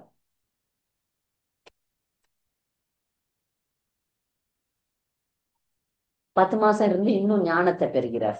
நிறைய ஞானத்தை பெற்று அவருடைய எஜமானர் இல்லையா, அதனால எஜமானர் சொல்றதை கேட்கணும். சைத்தன்ய மகாபிரபு எஜமானர், அவர் சொல்றதை கேட்கணும். எஜமானர் நீ பக்கத்துல இருந்தா இருக்கணும், போனா போகணும். அதனால இவர் திரும்பி அவர் வந்து கிளம்பிடுறார். ரெண்டு முக்கியமான கட்டளைகளை எப்போதும் நினைக்கிறார். கோயில்களை கண்டறிய வேண்டும், புதுப்பிக்க வேண்டும், நிர்மாணிக்க வேண்டும், இலக்கியங்களை எழுத வேண்டும். அவருடைய தத்துவம், அவர் சொல்லி கொடுத்த தத்துவங்கள் எல்லாம் நம்ம பிரச்சாரமும் செய்ய வேண்டும் அப்படின்னு சொல்லிட்டு அவர் திரும்ப வர்றார். திரும்ப தனியா தான் போறார். தனியா போகும்போது வங்காளத்துக்கு வர்றார். ரூப கோஸ்வாமியினுடைய ஆஹ் போதனைகள் நிறைய இருக்கு. ரூப கோஸ்வாமி நமக்கு கத்து கொடுத்த பாடம் இது மிக முக்கியமான பாடம். நமக்கு இருக்கிற வருமானத்துல 50% பக்தி தொண்டுக்கு செலுத்தணும் அப்படின்னு சொல்றாங்க. ரூப கோஸ்வாமி தனக்கு இருந்த வருமானத்துல ஒரு பைசா கூட எடுக்கல. அவருக்கு இருந்தது 2 துண்டு தான். அவர் சேர்த்து வச்சார்ல அந்த இஸ்லாமிய மன்னன் கிட்ட, அந்த சொத்துக்கள்லாம் ஏகப்பட்டது இருந்தது. அது போனாரு. அது செஞ்சு முடிக்க 12 மாசம் ஆயிரும். 12 மாசம் மேற்கு வங்காளத்துல இருந்து முக்கியமா பிராமணர்களுக்கும் பக்தி சம்பந்தப்பட்ட வைஷ்ணவர்களுக்கும் உறவினர்களுக்கும், எல்லா உறவினர்கள்லாம் இருந்தாங்க தானே, எல்லா உறவினர்களுக்கும் அவர் சொத்து பிரிச்சு கொடுக்க 12 மாசம் ஆயிரும். 12 மாசம் முடிஞ்சு அவர் வந்து திருப்பியும் போயிட்டார், பிருந்தாவனம் போயிட்டார். பிருந்தாவனத்துக்கு போயிட்டு போன உடனே முதல்ல செஞ்ச வேலை பிருந்தாதேவி. பிருந்தாதேவி தெரியும்ல, அந்த அம்மா தான் பிருந்தாவனத்தின் ராணி. பிருந்தாவனத்தின் ராணி, அதனாலதான் பிருந்தாதேவி. பிருந்தாவனமே அவளுதுதான். அந்த பிருந்தாதேவி யாருன்னு பாத்தீங்கன்னா துளசி மகாராணி. அவ வந்து முக்கியமான கோபி. முக்கியமான கோபி, பிருந்தாவனமே அவளுதுதான். அந்த பிருந்தாதேவி விக்கிரகம் எனக்கு இதுல கொஞ்சம் சந்தேகம் இருக்கு, அதை கன்ஃபார்ம் பண்ணிட்டு உங்களுக்கு சொல்றேன். விருந்தா குண்டுன்னு ஒரு இடம் இருக்கு, அங்க அழகான ஒரு விருந்தா தேவி இருக்கிறாங்க. அந்த இடத்த இவங்க சொல்லல. இவங்க சொல்றது எப்படின்னா, முதல்ல இது வந்து ராதா கோவிந்தர் கோயில்ல தான் இருந்திருக்கு. ராதா கோவிந்த தேவ் தான் முக்கியமான கோயில், அந்த கோயில்ல இருந்ததுன்னு சொல்றாங்க. அதுக்கப்புறம் வந்து சேவா குஞ்சில இருந்துச்சு, அப்புறம் ராதா கோவிந்த கோவில்ல இருந்துச்சு. அப்புறமா வந்து இப்ப தற்காலத்துல தற்காலத்துல ஆஹ் ராதா மதன மோகன் கோயில் சனாதன கோஸ்வாமி கட்டினது இல்ல.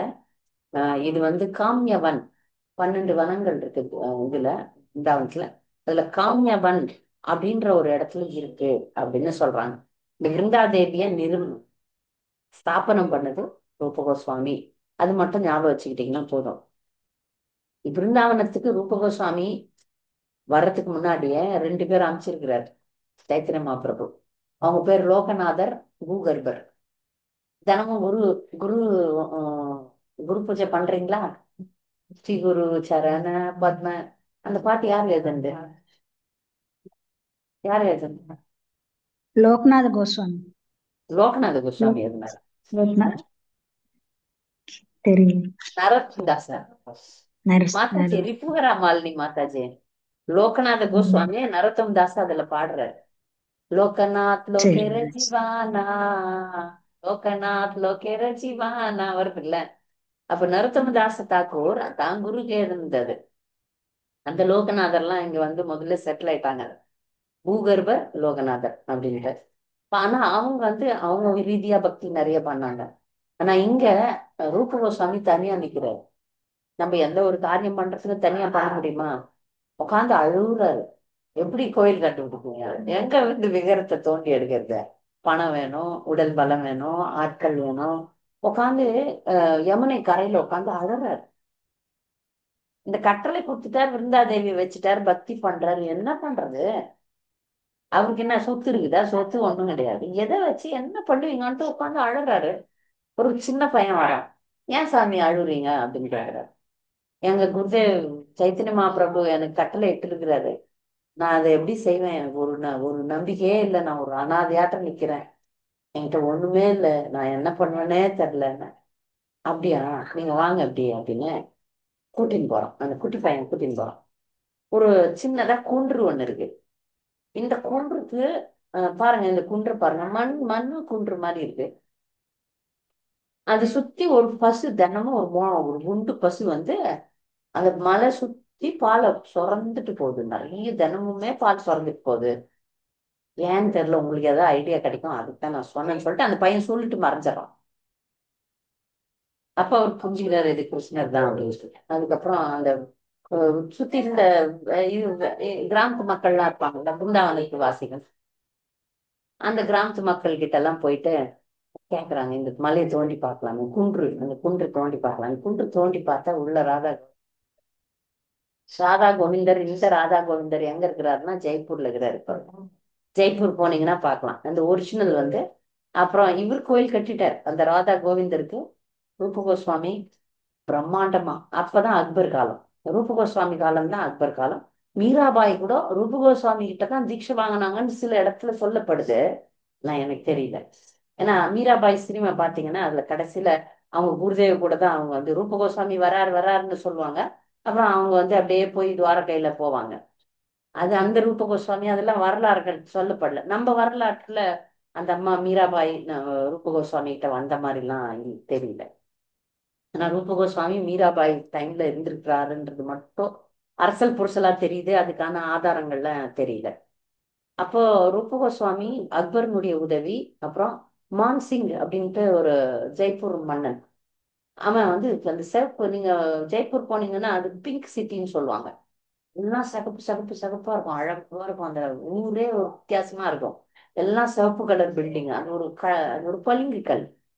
இந்த கல்லு மார்பிள் சொல்றோம்ல, அந்த மாதிரி ரெட் மார்பிள், சிகப்பு மார்பிள் கல்லு. அத வந்து ரொம்ப விலை உயர்ந்தது, அது கொடுத்துருக்குறோம். அதை வச்சு அந்த கோயில் பாத்தீங்கன்னா ராதா கோவிந்த ஆலயம் உலக புகழ் பெற்றது. அவ்வளவு அழகா கோபுரம் கட்டி இருக்கிறாரு. அது வந்து ஆனா ரூப கோஸ்வாமி மறைஞ்ச பிறகுதான் முடிஞ்சிருக்கு வேலையை. அவர் இருக்கும்போது சும்மா பேசிக் பண்ணி பூஜை எல்லாம் ஆரம்பிச்சிருப்பாருன்னு நினைக்கிறேன். அந்த வந்தாங்க பாருங்க கிராமத்து மக்கள் ஆயிரக்கணக்கா மொத்த பேரும் ரூப கோஸ்வாமி டிசைபிள்ஸ் ஆயிட்டாங்க, சீடர்கள் ஆயிட்டாங்க. எல்லாரையும் பக்தி மார்க்கத்துக்கு கொண்டாந்தாரு. எல்லாம் இப்ப நடக்க ஆரம்பிச்சிச்சு. அதுக்கப்புறம் அந்த ராதா கோவிந்தரை நிர்வாணம் பண்ணி அஹ், நிர்வகிச்சு கோயில்ல ஆரம்பமாச்சு. அப்போ இந்த அக்பர் உதவி பண்ணிருக்கிறார். அதுக்கப்புறம் வந்து அவுரங்கசீப் அக்பர்னுடைய பேரனோ எவனோ தானே அவுரங்கசீப், அவன் வந்து எல்லாத்தையும் உடச்சிட்டான் அதுக்குள்ளவே. இந்த விக்கிரகங்கள் ஒரிஜினல் வந்து ஜெய்ப்பூர் போயாச்சு. சரியா? இப்போ இது இது இவர் பண்ண ஒரு மிகப்பெரிய பிரம்மாண்டமான அந்த மாதிரி சின்ன சின்னதா ஆயிரக்கணக்கான கோயில்கள்லாம் கண்டெடுத்தார், நிர்வாணம் பண்ணார், கட்டினார், அதெல்லாம் பண்ணார். அதனுடைய விவரங்கள்லாம் இதுதான் முக்கியமானதுன்றதுனால இதை பத்தி நம்ம சொல்றோம். அதுக்கப்புறம் அவர் வந்து 16 அவருடைய இலக்கிய படைப்புகள் வந்து முக்கியமானது 16. அவர் ஆயிரக்கணக்கா எழுதினார். அவர் 1,00,000 செய்யுள் எழுதியிருக்கார், ஒரு லட்சம் ஸ்லோகம் எழுதியிருக்கார். ராமாயணமே 24,000 தான், இவர் 1,00,000 எழுதியிருக்கிறார். அதுல வந்து விதக்த மாதவ, லலித மாதவ, பக்தி ரசாமிர்த சிந்து, உபதேசாமிர்தம், உஜ்வல நீலாமணி. பக்தி ரசாமிர்த சிந்து எக்ஸ்டென்ஷன் உஜ்வல நீலாமணின்னு பேர். நான் சொல்றேன் அதை பத்தின விவரங்கள். தனகேலி கௌமுதி, லகு பாகவதாமிர்தம். லகு பாகவதாமிர்தம்லாம் நான் படிக்க ஆரம்பிச்சேன், எனக்கு புரியவே இல்லை. கொஞ்சம் 10 முறை 20 முறை படிச்சாதான் புரியும் போடுறது, இல்லைன்னா யாருன்னா கிளாஸ் எடுத்தாங்கன்னா படி. லகு பாகவதாமிர்தம் நான் புத்தகம்லாம் வச்சிருக்கிறேன், மண்டையில ஏற மாட்டேங்குது. யாருன்னா சொல்லி கொடுத்தாதான் தெரியும்னு நினைக்கிறேன். பக்தி ரசாமிர்த சிந்து எல்லாரும் படிச்சிருக்கிறோம். பக்தி சாஸ்திரியாலாம் படிச்சீங்கன்னா அது பாதி மட்டும் பாடம் நடத்துவாங்க. அதை விட நல்லா நடத்துனாங்கன்னா சரி, இல்லைன்னா மண்டையிலே உரைக்காது. டீச்சர்ஸ் அதுக்கு இன்னும் நான் தேடுறேன். பக்தி ரசாமிர்த சிந்து பாடம் நடத்துறேன். இது வரைக்கும் இன்டர்நெட்லயோ எனக்கு தெரிஞ்ச அனுபவத்துல யாரும் நல்லா நடத்தின மாதிரி எனக்கு தெரியல. கொஞ்சம் ஆராய்ச்சி பண்ணணும். யாராவது நல்லா பக்தி ரசாமிர்த சிந்து யாராவது பாடம் நடத்திருந்தாங்கன்னா எனக்கு சொல்லுங்க, நானும் கேட்டுக்கிறேன். அதுல ஒரு பகுதி தான் நடத்துவாங்க, ஒரு பகுதி நடத்தவே மாட்டாங்க. ஏன்னா அது வந்து ராதாகிருஷ்ணருடைய மிக மிக அந்தரங்க லீலைகள்லாம் சொல்லப்படுறதுனால அது நமக்கு சாமானிய மாணவர்கள் கிடையாது. பிரபாதர் எழுதி வச்சிருக்காரு, ஆனா நம்ம படிக்கிறது இல்லை. சரியா? அந்த பக்தி ரசாமிர்த சிந்துனுடைய இன்னும் டீப்பா போறதுதான் உஜ்வல நீலாமணி. அதெல்லாம் அதாவது கிரந்த சமாதின்னு ஒண்ணு நான் சொன்னேன் இல்லைங்களா, அந்த சனாதன கோஸ்வாமியினுடைய கிரந்த சமாதி மக்களுக்கு புரியாதுன்னு சொல்லிட்டு கிரந்தங்கள்லாம் எழுதி சமாதியும் பண்ணிட்டாங்க. ஒருவேளை உஜ்வல நீலாமணி நம்ம பானு மகாராஜ் டிரான்ஸ்லேஷன் பண்ணிட்டாருன்னா எடுத்து படிக்கலாம் நம்ம. சரியா? இப்போ கடைசியில ஆம், ஒரு பாஸ்ட் டைம் புக்கெல்லாம் சொல்லிட்டேன், அவர் எழுதின புக்கெல்லாம் சொல்லியாச்சு. ரூப கோஸ்வாமி ஒரு நாள் வந்து தேர் கதம்பு அப்படின்னு ஒரு இடம் இருக்கு. நீங்க இப்போ கூட விருந்தாவனத்துல போகலாம். அங்க வந்து செடி வளைஞ்சி வளைஞ்சி ஒரு மரம் இருக்கும், அது வளைஞ்சி வளைஞ்சி வளைஞ்சி இருக்கும். தேர் கதம், தேர்னா டேடு டே அப்படின்னா வளைஞ்சி இருக்கிறது அப்படின்னு பேரு. தேர் கதம்பன்னா அந்த சேர், அந்த மரம் பேர். அந்த இடத்துல உட்காந்து ரூப கோஸ்வாமி யோசனை பண்றார். என்னுடைய குருதேவாகிய அண்ணனை குருவா தான் நினைக்கிறார் சனாதன கோஸ்வாமி. அண்ணாக்கு அண்ணான்னு நினைக்கல, குருதேவருக்கு வந்து சுவாமிக்கு வந்து நல்ல ஒரு பால் பாயசம் பண்ணி நைவேத்தியம் பண்ணிட்டு அண்ணாக்கு கொடுக்கணும் அப்படின்னு நினைக்கிறார். நினைச்ச மாத்திரத்துல ஒரு அழகான பொண்ணு, சின்ன பொண்ணு வந்து இடைச்சிறுவி மாதிரி இடையர்கள் குலத்துல இருந்து வந்து பாலும் சர்க்கரையும் கொடுக்குறாங்க. இது எப்படி செய்யணும்னு சொல்லி கொடுத்துட்டு மறைஞ்சிடுறாங்க. அது ராதராணி தான். அப்ப அந்த பாலும் சர்க்கரையும் எடுத்துன்னு போய் இவருக்கு தெரியல, சரி கொடுத்துட்டாங்க நம்ம செய்யலாம், பகவானுக்கு நைவேத்தியம் பண்ணலான்ட்டு நல்ல காசு இப்ப ரொம்ப அருமையான பாயசம் செஞ்சு நைவேத்தியம் பண்ணும். அவர் சாப்பிடல, அண்ணாக்கு தான் கொடுக்குறாரு. அண்ணா சாப்பிட்ட உடனே அவருக்கு தெரிஞ்சிருக்கு, பொண்ணு வந்து கொடுத்துச்சா அது ராதாராணி. இந்த மாதிரி வேலை வாங்கலாமா நம்ம? நம்முடைய சம்பிரதாயமே நம்ம சேவை செய்யறது தானே. ரூப கோஸ்வாமி ரூப மஞ்சரி ராதா தாசியர்கள் ஒரு குரூப் இருக்கு, கிருஷ்ணருக்கு தாசர்கள் ஒரு குரூப் இருக்கு, ராதாராணிக்கு தாசிகள். இப்ப நம்ம சம்பிரதாயமே ராதாராணி தாசிகள் தான். ரூப கோஸ்வாமி மஞ்சரி. மஞ்சரினா என்னன்னு போன வாரம் கூட கேட்டீங்க.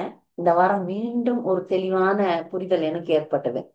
ஒரு பூல நடுவுல வட்டமா இருக்குமா, இருக்கும் பார்த்திருக்கீங்களா? அதான் மஞ்சரின்னு சொல்லுவோம். இப்ப ராதாகிருஷ்ணர் லீலையில 8 சகிகள் இருக்கிறாங்களா, அவங்க ரொம்ப முக்கியமானவங்க. அவங்களுக்கு ஹெல்பர்ஸா வயசுக்கு வராத ஒரு 13 வயசு கீழே ஆனா ரொம்ப குட்டி பொண்ணுங்கன்னு சொல்ல முடியாது. இன்னும் வயசுக்கு வரல. அது வேணா கொஞ்சம் அது கொஞ்சம் இன்னசென்ட்டா இருக்கும் தெரியுங்களா. அதுங்களுக்கு அவ்வளவு புத்தி இருக்காது. ஆனா சொன்ன வேலையை செய்யுங்க குழந்தைங்க. நீங்க கூட பார்க்கலாம் 10, 11, 12, 13 தாண்டாது. அது அந்த குழந்தைகள் மஞ்சரிகள் அவங்க கோபிகளை விட கிரேட்டா. கோபிஸ் கிரேட் தான். ஆனா ராதாகிருஷ்ணர் வந்து ரொம்ப இன்டிமேட்டா இருக்கும்போது அந்த கோபிங்கெல்லாம் வெளியே போயிடும். இந்த மஞ்சரிகள்னு சொல்றதுங்கல்ல, அவங்க அலவுடா. ஏன்னா அதுங்களுக்கு குட்டி பசங்கள்ல, அதுங்களுக்கு ஒண்ணும் தெரியாது.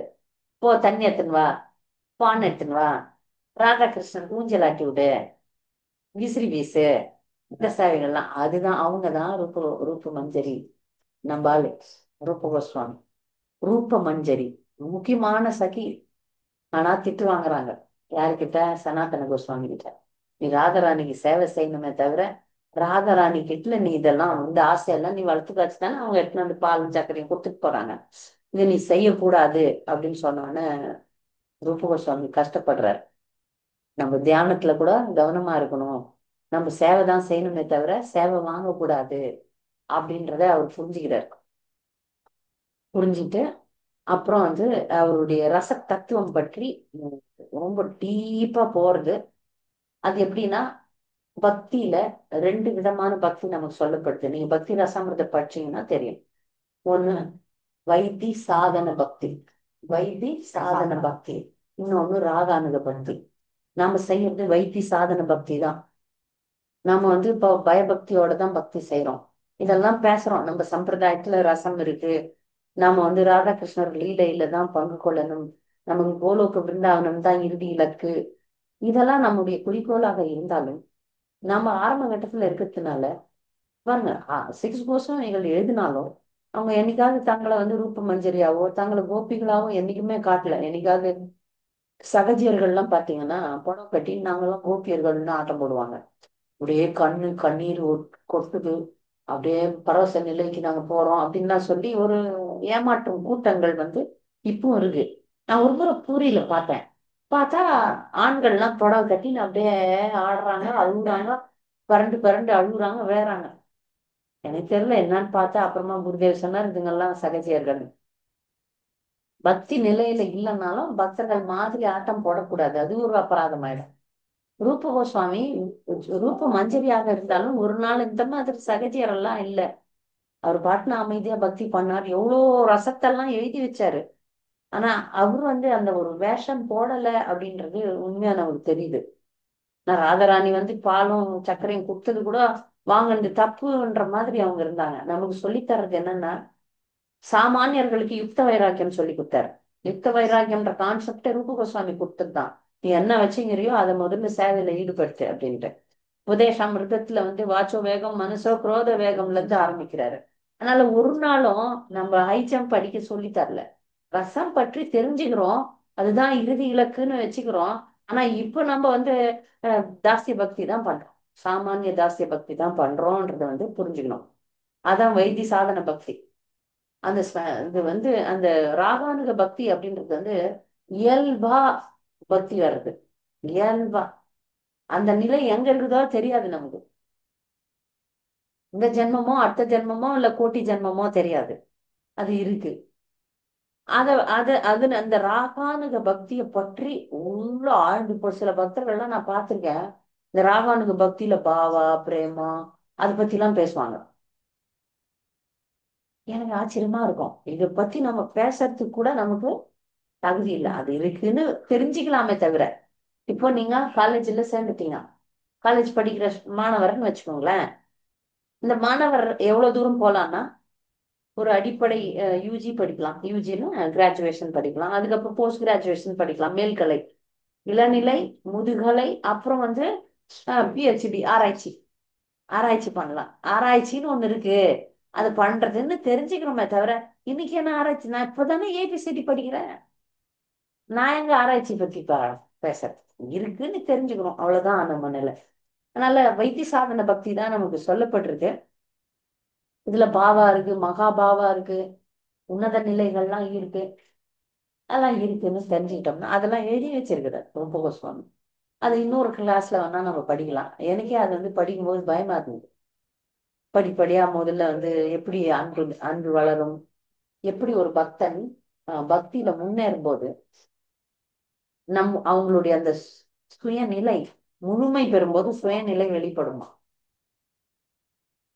முழுமை பெறும்போது சில பேர் இப்பவே சொல்லுவாங்க, நான் வந்து எனக்கு இதுதான் அதுதான்ட்டு சில பேர் அவங்க கற்பனை பண்றாங்களா, அது நிஜமா எனக்கு தெரியாது.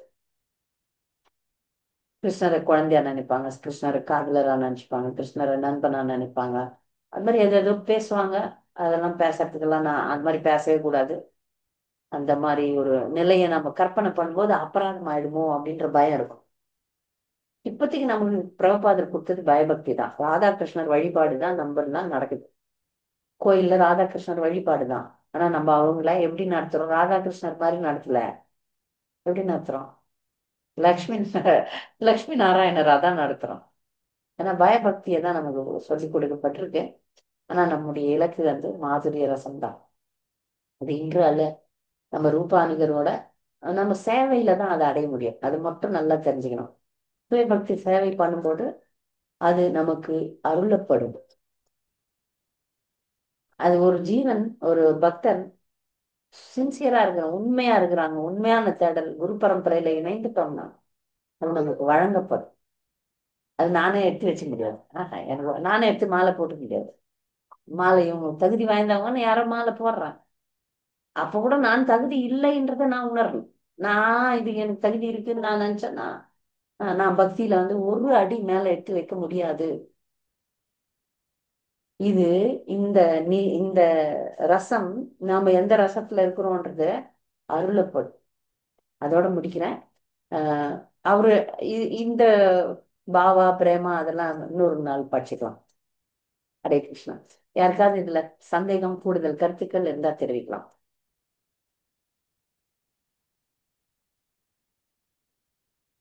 ரூப கோஸ்வாமியை பற்றி உங்களுக்கு ஏதாவது சந்தேகம், அவருடைய வாழ்க்கை வரலாற்று நான் ஏதாவது சொல்லாத விஷயங்களை உங்களுக்கு தெரிஞ்சதுனாலும் சொல்லலாம். நீங்க நான் சொல்லாம விட்டுருக்கலாம். ஏதாவது கருத்துக்கள் உங்களுக்கு யாருக்காவது தெரிஞ்சிருந்தாலும் பகிர்ந்து கொள்ளலாம். இல்ல ஏதாவது சந்தேகம் இருந்தா கேட்கலாம். அடிப்படை விஷயங்கள்ல ஏதாவது சந்தேகம் உங்க பக்தி பாடுதான் நமக்கு படிக்கணும்னு சொல்றேன். ஒரு உட்கொள்ளும் ஆளுநர் அதோட தீபம் அப்படின்னு சொல்றேன். அப்போ அதெல்லாம் குரு சொன்னா படிக்கலாம். உஜ்வல நீலம் இப்ப நம்ம வந்து இப்போ முதல்ல சொல்லிட்டாங்கல்ல, பிரபுபாதருடைய சின்ன சின்ன புஸ்தகங்கள்ல படிக்கணும். இதுல இருந்து ஆரம்பிச்சு தன்னை உணரும் விஞ்ஞானத்துல இருந்து ஆரம்பிச்சு சின்ன புத்தகங்கள்லாம் படிச்சு முடிச்சிடணும். ஒண்ணுக்கு ரெண்டு முறை படிக்கணும். அதுக்கப்புறம் பகவத்கீதைக்கு வரணும். அதுக்கப்புறம் உபதேசாமிர்தம், ஈஷோபனிஷத்து, பக்தி ரசாமிர்த சிந்து இதெல்லாம் உங்களுக்கு பக்தி சாஸ்திரியில சொல்லி தந்துடுறாங்க. அதுக்கப்புறம் பாகவதம் போகணும். அதுக்கப்புறம் சைத்தன்ய சரிதாமிர்தம் போகணும். அதுக்கப்புறம் இந்த புத்தகங்கள்லாம் வரும். அப்படிதான் அவங்க சில நேரங்கள்ல முதிர்ச்சி பெற்ற பக்தர்கள் வந்து பாடம் நடத்தினாங்கன்னா, எனக்கு இது வரைக்கும் யாரும் உச்சுவல நீலாமணி எல்லாம் பாடம் நடத்தி நான் பார்க்கல. இந்த சத் சந்தர்ப்பம் அப்படின்னு ஒரு பாடம் இருக்கு. அது வந்து ஜீவ கோஸ்வாமி எழுதுனது. அது எழுதுனதுன்னு தான் தெரியும். அதெல்லாம் நிறைய பேர் பெரிய பெரிய கிளாஸ் எல்லாம் எடுக்கிறாங்க. இப்போ கூட கிளாஸ் எடுக்கிறாங்க. அதுக்கு வந்து இவ்வளோ ஃபீஸு அதெல்லாம் போட்டாங்க. நான் நினைக்கிறேன் முதல்ல இப்ப ஒரு மாத ராமாயண பாராயணம்ல சேர்ந்துட்டேன். ஒரு நாளைக்கு 2 மணி நேரம் போதும். ஆரம்பிச்சிட்டேன். வால்மீகி ராமாயணம் ஒரு மாதாஜி பாடம் தினமும் பாடம் அனுப்பிச்சிடுறாங்க. நீங்க படிச்சு அது படிச்சுன்னு இருக்கிறேன். அதனால அடிப்படை இதெல்லாம் முடிச்சுட்டு அப்புறம் போலான்னு பாக்குறேன். எனக்கு ஆயுசு இருந்ததுன்னா இல்ல சொல்லப்பட்டாங்களா, எங்க குருதேவர் சொன்னாருன்னா படிப்பேன். உங்களுக்கு கட்டளை வந்ததுன்னா வாங்கி படிக்கலாம். அந்த மாதிரி இன்னும் கட்டளை வரல. இதெல்லாம் நல்லா படிச்சு முடிச்சாதானே. சைத்தன்ய சரிதாமிர்தம் ஒரு கடல் அடுத்தது. இப்ப பாகவதமே 8 வருஷமா படிச்சுன்னு இருக்கிறோம் எங்க குழுவினரோட சேர்ந்து. இன்னும் ஒரு வருஷம் ஆகும்னு நினைக்கிறேன், முடிச்சுடுவேன். இன்னும் ஒரு வருஷத்துல கண்டிப்பா முடிச்சிருவேன். அதுக்கப்புறம் ஒரு சைத்தன்ய சரிதாமிர்தம் வேகத்தை பொறுத்தது. அது நான் ஒரு வருடம் சும்மா படிக்கிறதுக்கு ஆச்சு. பக்தர்களோட சேர்ந்து தினமும் படிச்சோம். ஒரு வருடம் படிச்சு முடிச்சிட்டோம். ஏன்னா எனக்கு ஒரு பயம் வந்துருச்சு. பாகவதமே ரொம்ப நாள் ஆகுது. சைத்தன்ய சரிதாமிர்தம் நம்ம படிக்கிறதுக்குள்ள உயிர் போயிடுச்சுன்னா அது தொடரலையேன்ற ஒரு பயம்ட்டு நிறைய பக்தர்களை சேர்த்து ஒரு வருஷம் டெய்லி ரீடிங் போட்டு சைத்தன்ய சரிதாமிர்தம் தமிழ் படிச்சு முடிச்சிட்டோம் எங்க குரூப்ல ஒரு ஒரு குரூப் பக்தர்கள். இப்ப அதை ஆழ்ந்து படிக்கிறதுக்கு ஆசை இருக்கு. அது ஒரு 2 வருஷம் 2.5 வருஷத்துல முடிச்சிடலாம்னு நினைக்கிறேன். அது முடிச்சுட்டோன்னா அப்புறமா இந்த குழுவினரோட வேற புத்தகங்கள் எனக்கு அந்த பிருகத் பாகவதாமிர்தம் அப்படின்னு ஒண்ணு இருக்கு. லகு பாகவதாமிர்தம் ஒரு தத்துவம், பிருகத் பாகவதாமிர்தம்ன்றதும் கொஞ்சம் தத்துவம் தான். ஒரு பக்தன் எப்படி ஆஹ் பூமியில இருந்து உலகத்துல இருந்து கோலோக விருந்தாவனம் செல்றான் அப்படின்ற கதை. நல்லா இருக்கும். நான் சும்மா கேட்டிருக்கேன், நிறைய டீப்பா போல எனக்கு தெரியும், ஒரு அவுட்லைன் தெரியும். நீங்க இஸ்கான்ல வந்து அந்த படம் இருக்கு, அது பாத்தீங்கன்னா தெரியும். அந்த ஒரு படம் அந்த முழு கதையை உங்களுக்கு விவரிக்கும். கிருஷ்ணர் ஒரு கோப்பனை கட்டி இருக்கிற மாதிரி. பாத்துருக்கீங்களா அந்த படம்? நான் காட்டுறேன், எடுத்து வேணா காட்டுறேன் உங்களுக்கு. ஒரு கிருஷ்ணர் இருப்பார் இடைச்சிறுவனாட்டம், இன்னொரு இடைச்சிறுவனை கட்டி அணைச்சிருப்பாரு. அதுதான் அந்த கதை. அவன் வந்து எப்படி எவ்வளவு கஷ்டப்பட்டு கோலோக விருந்தாவனத்தை அடையறான்றதுதான் முழு புத்தகமே. உண்மையா நடந்ததுதான். சாதாரண ஜீவனா இருந்து பக்தனா இருந்து அவனுடைய நிலை வந்து அவன் இடைச்சிறுவன், நட்பு ரசம். அது அடையிற வரைக்கும் அவன் கீழே திரும்பி வந்து போய் வைகுண்டம்லாம் அவனுக்கு பிடிக்கவே பிடிக்காது. திருப்பி வருவான் போவான், அந்த மாதிரி ஒரு ஒரு படியா அது அவன் எப்படி அடைஞ்சான்றதுதான் பிருகத் பாகவதாமிர்தம். அது மட்டும் படிக்கணும், உங்களுக்கு எல்லாம் சொல்லி தரணும்னு ஆசை. அது படிச்ச நான் புக்கு அதையும் வாங்கி வச்சாச்சு. யாருன்னா என்ன வேணும்னு கேட்டாங்கன்னா புத்தகம் வேணும்ட்டு வாங்கி வாங்கி அடுக்கி வச்சிருக்கிறேன். உங்களுடைய ஆசீர்வாதத்துல படிச்சேன். நம்ம முகுந்த மாலை ஸ்தோத்திரம் படிச்சிட்டோம். அடுத்து திருமாலைன்னு ஒரு புக் இருக்கு. திருமாலை ஸ்ரீ சம்பிரதாயத்திற்கு. ஆனா அது திருமாலை அறியாதார் ஒரு மாலை அறிய மாட்டார்னு, நம்ம தமிழ் பக்தர்களா இருந்து சில தமிழ் இலக்கியங்கள் படிக்கணும்ன்றது என்னுடைய விருப்பம். அதை நம்ம படிக்கலாம். எல்லாருடைய ஒத்துழைப்பும் ஆசீர்வாதமும் இருக்கும். பக்தர்களுக்கு வேற ஏதாவது கேள்விகள் இருக்கா? உங்களுக்கு அச்சுத்த பிரிய ராதா அப்படின்னு ஒரு ஹரே பிரபு கிருஷ்ண மாதாஜி, பாகவதம் இன்னும் ஒரு வருஷம் ஆகும். பாகவதம் எவ்வளவு சீக்கிரம் முடியுதோ அவ்வளவு சீக்கிரம் முடிச்சிடலாம். என்ன கணக்கு போட்டு பாருங்களேன். நான் ஒரு வாரம் கூட லீவ் விடுறது இல்லையே. வந்துட்டோம். இன்னும் 11ல 2 புக் இருக்கு, அப்புறம் 12 தானே மாதாஜி? ஒரு வருஷம் அதெல்லாம் ஆகாது சின்னதான், மாதாஜி, ஒரு சீக்கிரம் வருஷத்துல முடிச்சுக்கலாம். முடிச்சிடலாம் மாதாஜி. கணக்கு போட்டு பாருங்களேன், எத்தனை அத்தியாயங்கள் இருக்கு, எத்தனை வாரங்கள் இருக்குன்ட்டு கணக்கு போட்டு பாருங்க. ஓகே மாதாஜி, கணக்கு போட்டு சொல்றேன் மாதாஜி அப்புறம். ஓகே மாதாஜி. ஹரே கிருஷ்ணா சரி. மாதாஜி, எங்களுக்கெல்லாம் 70 வயசு ஆயிடுச்சு மாதாஜி. சைத்தன்ய சரிதான் படிக்கணும். ஒரு 3 புக்கு படிச்சோம், அதுக்கப்புறம் படிக்காம அப்படியே நின்னு போயிடுச்சு மாதாஜி. இல்ல நீங்க கண்டிப்பா அதை பயப்படவே எடுங்க மாதாஜி, பயப்படாதீங்க எங்களுக்கெல்லாம் மாதாஜி. பகவான் உங்களுக்கு இல்ல, நான் சைத்தன்ய சரிதாமிர்தம் படிச்சே தீருவேன்னா ஆயுசு எக்ஸ்டெண்ட் ஆயிடும். உங்க கண்டிப்பா. பகவான் ஆயுசு எவ்வளவு? இப்பயே 70 வயசு, எப்ப தெரியாது. இல்ல முடிச்சிடலாம், கவலைப்படாதீங்க. கண்டிப்பா முடிச்சிடலாம். ஓகே மாதாஜி. ஹரே கிருஷ்ண மாதாஜி, இந்த நாராயணியம் படிக்கிறாங்களா மாதாஜி? அது எப்படி மாதாஜி இருக்கும்? அது நாராயணியம் படிக்கலாமா? நாராயணியம் வந்து அந்த படிக்கலாம். நாராயணியம் வந்து ஒரு பக்தர் வந்து அங்க குருவாயூரப்பனை பத்தி சுருக்கமான பாகவதம் அது. ஆ, ஆனா பிரச்சனை என்னன்னா, அது இந்த மாதிரி நம்ம பாகவதம் மாதிரி பிரபுபாதர் மாதிரி விளக்கம் எல்லாம் கொடுக்கலையே. விளக்கம் கொடுக்கல, ஒரு ஸ்லோகங்கள் தான் இருக்கு. இன்னொரு முக்கியமான விஷயம் என்னன்னா, அந்த நாராயணியம் படிக்க கூடியவர்கள் வந்து அவங்களோட நம்ம சேர்ந்து படிச்சோம்னா அவங்கள மாதிரி ஆயிடலாம் சில நேரத்துல. அவங்க சில பேர் அந்த மாதிரி படிக்கிறாங்க, அப்புறமா முடிஞ்ச பிறகு காப்பி குடிக்கிறாங்க.